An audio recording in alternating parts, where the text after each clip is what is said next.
Bem-vindos à nossa conversa de hoje. Vamos dar uma olhada numa reflexão. Ela é para o dia 26 de outubro de 2025. Isso. E ela se baseia num trecho bem interessante do livro do Eclesiástico, né? Capítulo 35. Exatamente. Versículos 15b até 17. E depois pula para o 20 até 22a. É para o 30º domingo do tempo comum, ano C.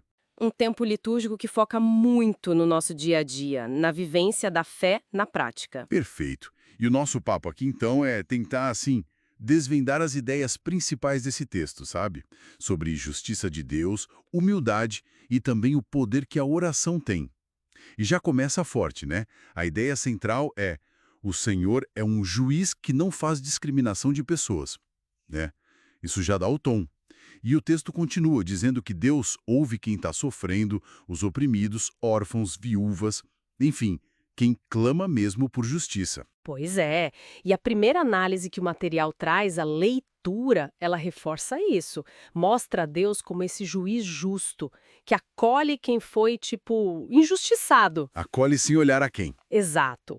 E o interessante é que conecta essa justiça divina com a nossa oração. Diz que a reza constante, sabe, de quem se esforça para seguir os caminhos de Deus, Essa reza tem poder. tem um poder enorme. Diz que ela chega no céu e, mais que isso, ela meio que ativa a resposta de Deus, move a justiça dele. Nossa, e tem aquela descrição super imagética, né? A prece do humilde atravessa as nuvens. Sim. Enquanto não chegar, não terá repouso e não descansará até que o Altíssimo intervenha. É quase um filme na cabeça, né? Mostra uma persistência, uma fé que não desiste de buscar lá no alto, não é só pedir uma vez. Não mesmo. É insistir, mas olha que importante, com humildade. E aí o material provoca a gente na parte da meditação. Ah, as perguntas que mexem com a gente. Exato. Perguntas diretas. Será que a gente faz diferença entre as pessoas no dia a dia? Será que a gente é justo mesmo no que pensa, no que fala? E aquela de parar para pensar antes de reagir? Difícil, né? Tentar se colocar no lugar do outro, mesmo que rapidinho. Muito difícil. Antes de sair atropelando, né? Especialmente quando a gente discorda. É um confronto, assim, entre o ideal de Deus e o que a gente faz. É um chamado para ser honesto consigo mesmo, sem dúvida. E aí, como é que a gente conecta isso com a prática, com a espiritualidade? A oração sugerida parece ir nessa linha. Totalmente. A oração proposta é quase um pedido de socorro, né? Pra gente não cair na cilada de julgar os outros. Porque só Deus conhece o coração, né? É esse o ponto. E vai além. Pede para a gente rezar pela nossa própria mudança e, olha só, até por quem a gente discorda. Rezar por quem pensa diferente, isso é forte. É sim.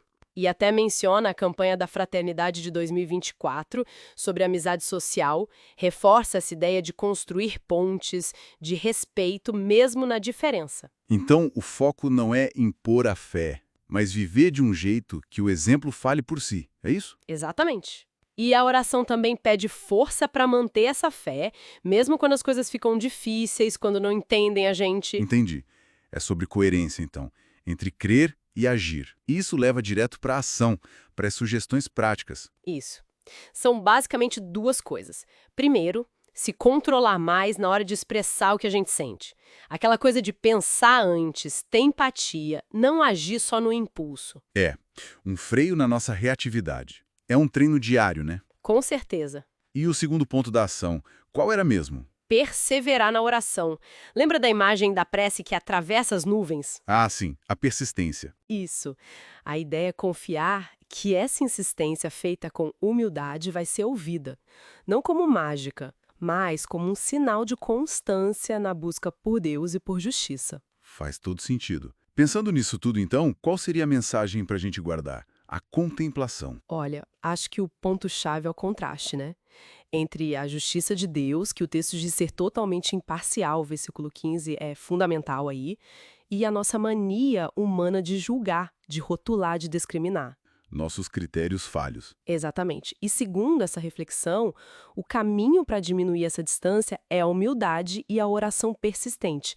Aquela que não desiste, que vai até atravessar as nuvens, como diz lá no versículo 21. São essas atitudes que abrem espaço para Deus agir. Interessante. Então, para a gente fechar a nossa conversa, fica uma pergunta no ar, né? Que vem do próprio material. Se a gente crê nesse Deus juiz que não tem favoritos, Uhum. como é que isso deveria mudar a forma como a gente julga os outros no dia a dia? Como isso desafia nossas interações, ainda mais pensando que a própria oração pede para não julgar? É algo para levar para casa, né? Com certeza. Para refletir e, quem sabe, para tentar colocar em prática.